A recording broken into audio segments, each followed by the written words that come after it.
Okay, moving on. Second जो हथियार है जो आपके इसमें कॉम्बैट किट में होना चाहिए, एक तो मैंने बताया ना attitude. It all starts from your own attitude, आपका रवैया, आपकी सोच। दूसरा है माइंडसेट।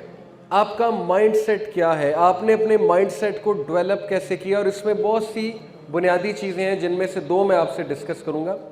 एक होता है ग्रोथ माइंडसेट, एक होता है फिक्स्ड माइंडसेट। ग्रोथ माइंडसेट क्या सोचता है हमेशा? ग्रोथ माइंडसेट फेलियर्स को एज ए स्टेयरवे लेता है टुवर्ड्स सक्सेस, और फेलियर माइंडसेट फेलियर्स को फेलियर्स लेता है। उसका कॉन्फिडेंस शैटर होता है फेलियर से। मैं आपको आपके लेवल की मिसाल देके समझाता हूं। कुछ स्टूडेंट्स ऐसे होते हैं कि वो बुली होते हैं कहीं पे, तो वो फिर बुली ही होते हैं सारी उम्र। वो हमेशा उसको एज ए फेलियर लेते हैं, वो उससे कुछ सीखते नहीं है, कुछ आगे स्टेप फॉरवर्ड नहीं करते। कुछ स्टूडेंट ऐसे होते हैं जो बुली होते हैं, तो वो खड़े होते हैं और फिर वो खड़े होकर दूसरों को वार्न करते हैं अगेंस्ट बुलिंग।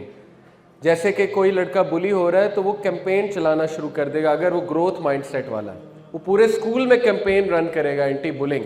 वो स्पीकर्स को बुलाएगा, लोगों को बुलाएगा, पोस्टर्स लगाएगा, ताकि जिस तरह उसने सफ़र किया उस तरह कोई और सफ़र ना करे।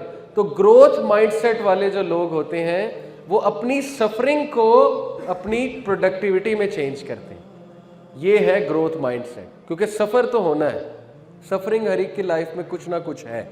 लेकिन अच्छा जहन वो है जो सफरिंग को कन्वर्ट कर दे परफॉर्मेंस में, वो उससे सीख के आगे बढ़ जाए, दूसरों को बताने लग जाए, दूसरों को वार्न करने लग जाए। ये है असल में ग्रोथ माइंडसेट। तो माइंडसेट में एक मैं आपको फलसफा बताता हूँ, बड़ा ज़बरदस्त। इसको कहते हैं जार फिलॉसफी, जैम की जार की फिलॉसफी है। ये क्या है फिलॉसफी?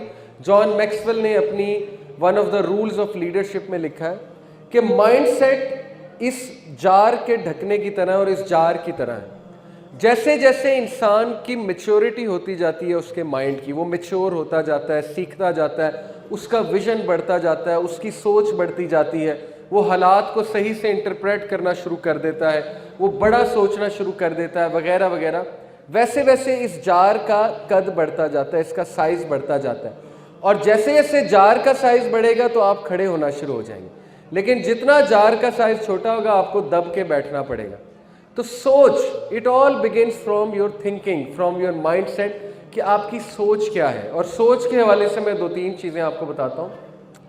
पहली तो बात यह है कि अच्छा, सोच के हवाले से एक एनिमेशन भी मैंने आपको दिखानी थी।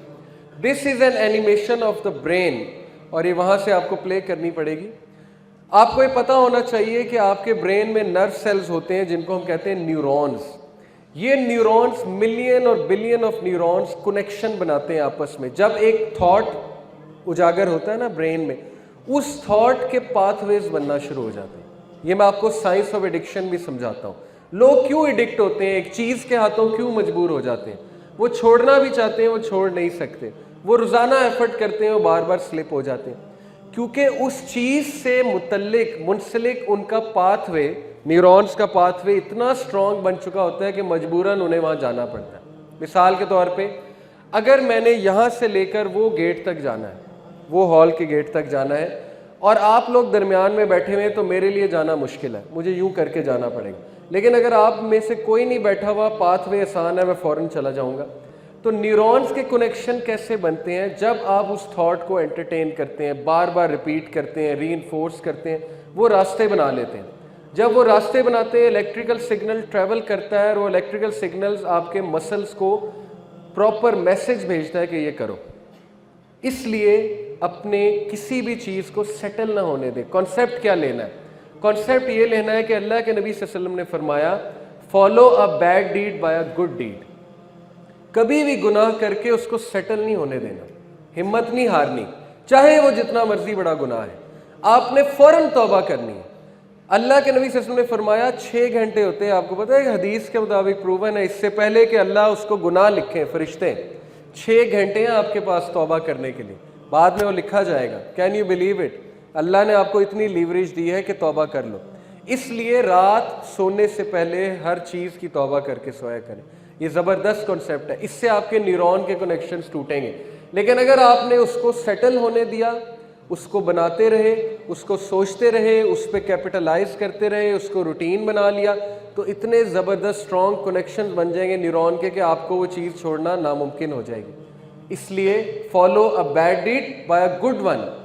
ठीक है, गुनाह करके रिग्रेट होता है, लेकिन ज़रूरत से ज़्यादा रिग्रेट नहीं, ज़रूरत से ज़्यादा मत कोसें अपने आप को। ये शैतान की गेम है, क्योंकि आप कोस कोस के हिम्मत ही हार देंगे। और इब्न अल क़य्यिम ने कहा, डरो उस कंडीशन से जब गुनाह रूटीन बन जाए। जब आप गुनाह को गुनाह ना समझें और वो रूटीन बन जाए, तो उस कंडीशन से डरो, क्योंकि वो एंड कंडीशन है। उसके बाद हिदायत नहीं आएगी, उसके बाद हिदायत के दरवाजे बंद हो जाएंगे। इसलिए अगर आप किसी चीज़ के खुदा ना खास्ता एडिक्ट हो चुके हैं, उस हैबिट को ब्रेक करें, आप उसके न्यूरॉन्स के कनेक्शंस को तोड़ें, वीक करें उसके न्यूरॉन के कनेक्शंस को। वो वीक ऐसे ही होंगे कि उसको रिप्लेस करना पड़ेगा, इसके लिए पेन लेनी पड़ेगी, लेकिन क्या करें, और कोई तरीका है नहीं, पेन तो लेनी पड़ेगी आपको। कुछ देर आपको लिटरली किसी को कहना पड़ेगा मुझे रोक दो, यानी कि मेरी ये चीज़ ले लो, मेरे से छीन लो। लिटरली आपको ये करना पड़ेगा, किसी की हेल्प लेनी पड़ेगी। आहिस्ता आहिस्ता आपकी आदत बनती जाएगी।